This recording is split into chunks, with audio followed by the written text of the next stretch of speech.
안녕하세요. 새로운 한 주가 시작되는 월요일입니다. 주말은 잘 보내셨는지요? 월요일이 되게 되면 항상 여러분과 사주 알아맞히기 동영상으로 대면을 하게 됩니다. 111번째 시간이고요. 자, 벌써 5월 말이네요. 올해도 반이 지나가고 있습니다. 자, 이번 주에도 이 전주에 내드린 문제 풀어드리고 이번 주 새로운 문제 내드리는 그런 순서로 진행해 보도록 하겠습니다. 자, 이 사주가 이 전주에 여러분한테 내드렸던 문제가 되겠죠. 갑인년, 무진월, 정축일, 신축시에 태어나신 여자분이십니다. 문제가 뭐였죠? 문제는 네 가지였습니다. 첫 번째, 이 사주의 가장 강한 오행이 뭘까요? 이 사주의 가장 강한 오행을 찾는 문제가 되겠습니다. 두 번째, 이 사주 강약은? 이 사주 강약을 묻는 문제입니다. 이 사주가 약한 것은 사실인데 약사주, 중약사주, 신약사주, 최약사주 중에 답하시면 됩니다.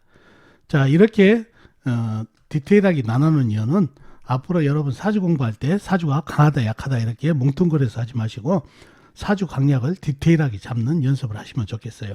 약하면은 얼마나 약한지, 약한 사주인지 중약사주인지 신약사주인지 최약사주인지, 강하면 강사주인지 중강사주인지 신강사주인지 최강사주인지 이렇게 디테일하게 강약을 잡아야 사주를 잘 보게 된다는 얘기죠. 공부도 늘고. 그래서 사주 강약을 디테일하게 잡으십사 하고 두 번째 문제를 내드렸습니다. 강약이 약한 것은 사실인데 어느 정도 약한지. 세 번째, 이 사주에 백호대살이 있어요. 백호살이 있는데 좋은가요가 세 번째 문제입니다. 좋은 백호살인지 안 좋은 백호살인지. 다음에 네 번째, 이 사주 기질적인 강약은 어떤가요? 사주가 약한데 기질은 어떠냐는 얘기죠. 기질적인 강약은 어떤가요가 네 번째 문제가 되겠습니다. 자, 그러면 문제를 풀기 위해서 사주 형국을 파악해 봐야 알겠죠? 사주 형국을 파악하기 위해서 오행의 분포부터 알아보겠습니다. 먼저 일간인 내 편부터 알아볼까요? 일간의 내 편의 오행이 세력이 강하면 사주가 강해지고, 반대로 상대편 일간의 힘을 빼는 오행이 세력이 강하면 사주가 약해진다는 얘기죠. 자, 일간이 정화 작은 불로 태어났네요. 불의 내편은 비겁인 같은 불이나 불을 생해주는 땔감인 나무가 내편이 되겠습니다. 먼저 비겁인 불부터 찾아볼까요? 불은 사주팔자에 나와 있는 건 없고 지장간, 연지, 임목간의 병화, 큰 불이 암장되어 있네요.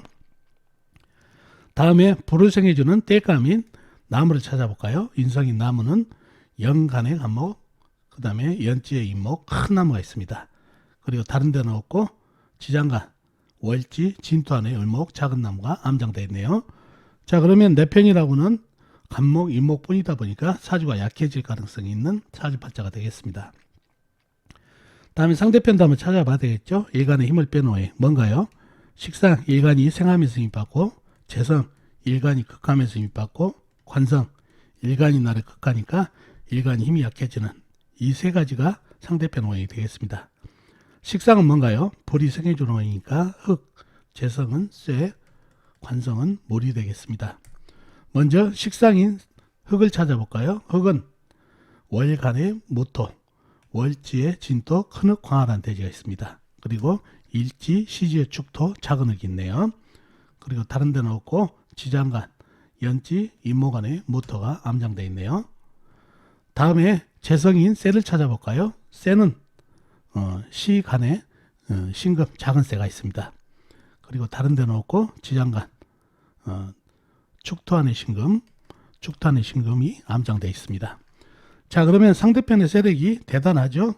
무토, 진토, 큰흙, 광활한 대지, 축토, 축토, 작은 흙, 그 다음에 신금, 작은 쇠까지. 내 편이라고는 간목, 임목 뿌리다 보니까 사주가 약해졌네요. 자, 먼저 첫 번째 문제죠. 이 사주의 가장 강한 오행이 뭘까요? 지금 간목, 임목, 나무도 크지만은 흙기운이 상당하죠. 무토, 진토, 축토, 축토. 이 간목, 임목이 무토하고 진토를 제압하다 하더라도 작은 흙이 남는다는 얘기죠. 그래서 이 사주가 나무하고 흙하고 대립은 하고 있지만은 흙이 약간 우세하죠. 이 무토하고 진토, 큰흙, 광활한 대지를 제압을 한다 하더라도 작은 흙은 남기 때문에 흙기운이 이 사주에서는 가장 강한 오행입니다. 그러면 흙이 병이 되겠죠. 자, 그래서 두 번째 문제는 해결이 됐죠. 이 사주의 가장 강한 오행은 흙이다. 자, 이 사주는 강약은 어떤가요? 약사주, 중약사주, 신약사주, 최약사주 중에 답하시면 됩니다. 약한 사주는 맞는데 어느 정도 약할까요? 이 정화 입장에서 보면은 내 편이 간목과 임목인데 이 간목과 임목이 멀기도 하고 목생화가 되나요? 오히려 목다하식이 돼버리겠죠? 그러니 나한테 전혀 도움이 안 되는데 이 사주가 임목 안에 병화가 있기 때문에 그래도 조금은 힘을 받고 있다는 얘기죠. 그리고 밑에 보면 언땅, 옆을 봐도 언땅, 냉랭한 쇠, 이 작은 촛불은 이 축축한 흙도 있고 그래서 이 언땅에다가 축축한 흙에다가 힘을 다 뺏겨버리니 아주 사주가 약해졌네요. 그나마 그래도 간목, 임목이 이 흙을 좀 걷어내줘서 그나마 치약사주는 면하고 신약사주 정도는 됩니다. 거기다가 임목 안에 병화가 있기 때문에 그래도 조금이라도 도움이 되기 때문에 신약사주는 된다는 얘기죠. 치약까지는 안 가고. 만약에 이 임목이 없었으면, 임목 안에 병화가 없었으면 목생화가 안 되기 때문에 거의 치약사주, 종격사주까지 갈 뻔했네요. 선생님 간목이 있는데 어떻게 인성이 있는데 종격사주가 됩니까? 얘기할 수 있겠지만 이 간목으로 흙을 다 제압을 못하죠. 그리고 목생화도 안 되고. 그러니 이 정화, 여린 촛불은 나한테 도움이 되는 오행이 거의 없기 때문에 이 간목을 믿고 간목이 흙을 제어해 준 걸 믿고 치약사주로 남지는 않는다는 얘기죠. 차라리 흙으로 종살이를 하려고 가는 게 편하다는 얘기죠. 다행히 그래도 임목이 있어가지고 임목 안에 병화가 있어서 종까지는 안 갔지만 큰 불이 있기 때문에 신약사주는 되는 사주팔자가 되겠습니다.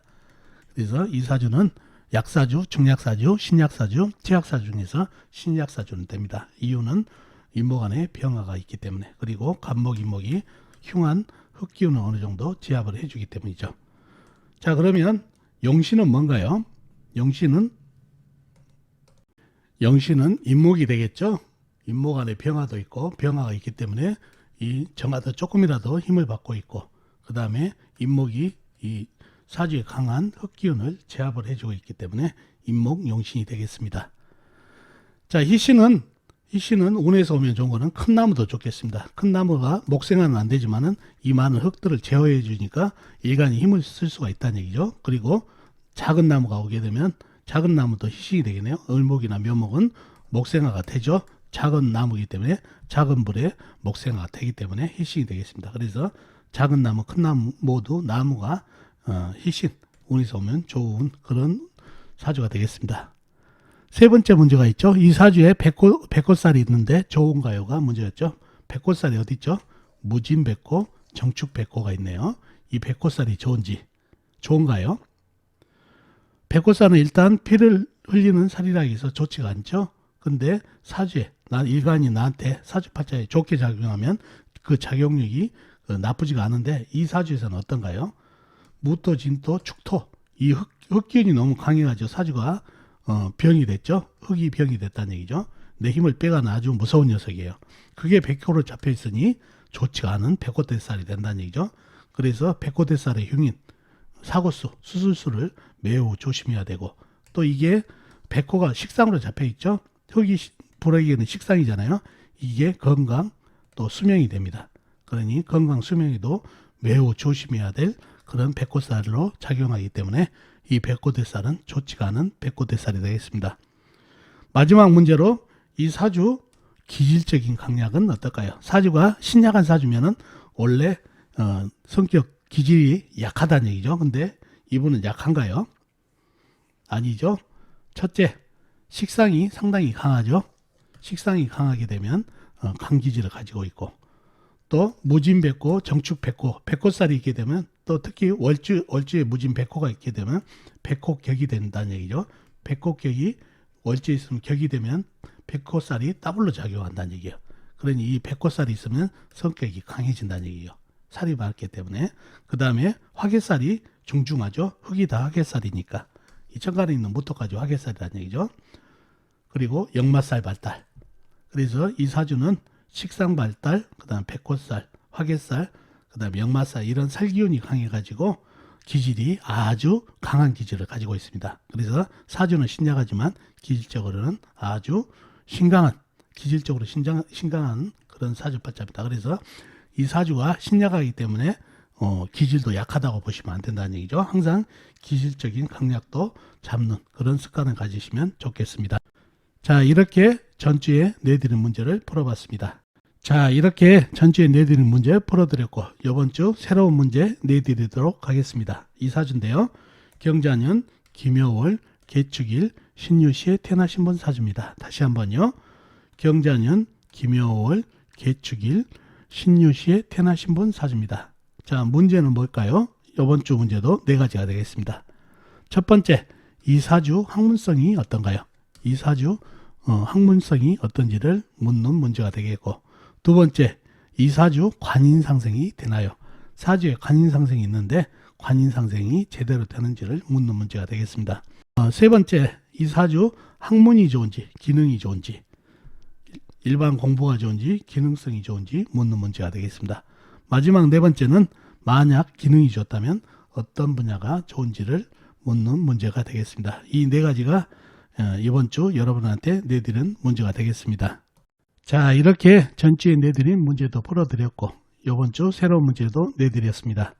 이번 주 새로운 문제도 여러분의 실력대로 또 여러분이 아신 만큼만 풀다 보면은 실력 향상에 도움이 될 겁니다. 이번 주에도 댓글로도 답을 많이 올려주시면 감사하겠습니다. 자, 그럼 다음 시간에 뵙겠습니다. 안녕히 계세요.